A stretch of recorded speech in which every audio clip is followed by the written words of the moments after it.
You know, when government becomes tyranny, civil disobedience becomes duty. I can say it another way, you know, rebellion to tyranny is obedience to God. If we're not operating in some sort of civil disobedience from time to time, then we don't understand the magnitude of what we're dealing with.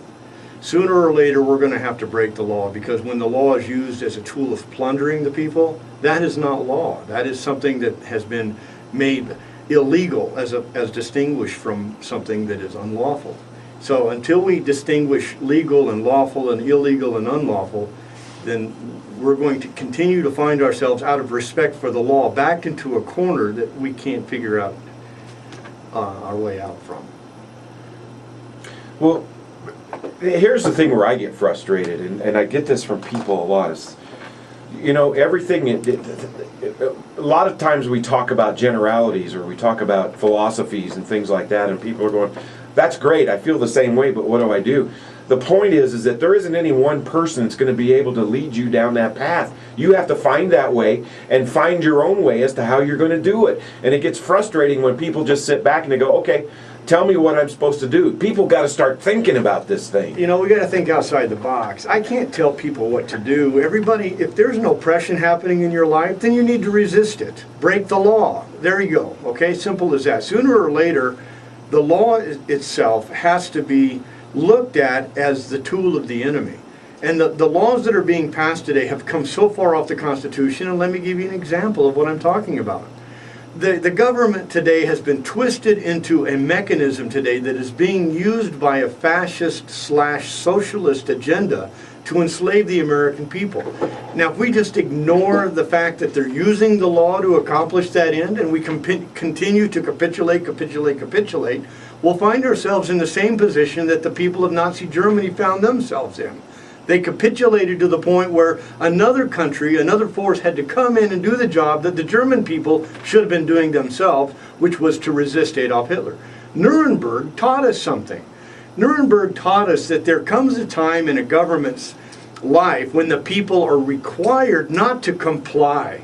The judges that were enforcing the law in Germany were hung because they were enforcing German law. The Nuremberg trials established a precedent that said, no, there comes a time when it's a higher obligation to resist than it is to comply.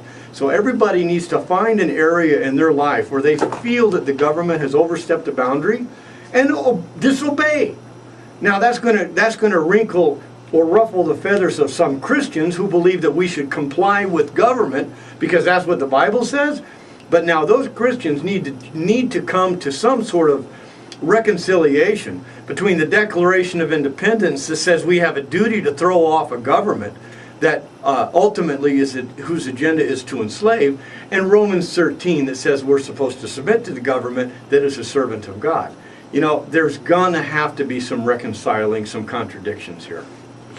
Okay, now, here's the deal. What laws do you pick to not comply with? Whatever you feel in your heart is an unconstitutional law, you have a duty to disobey that law. What if I'm driving down the street and 55 in a 30-mile-an-hour zone? I don't find that to be an unconstitutional law. Okay. The government has a certain police power within its boundaries, and it does have the right to regulate some conduct. And I don't find a bit of a problem with a 55-mile-an-hour speed limit if it's done properly. You know, they've done the proper survey and they've investigated, and this area should be 55.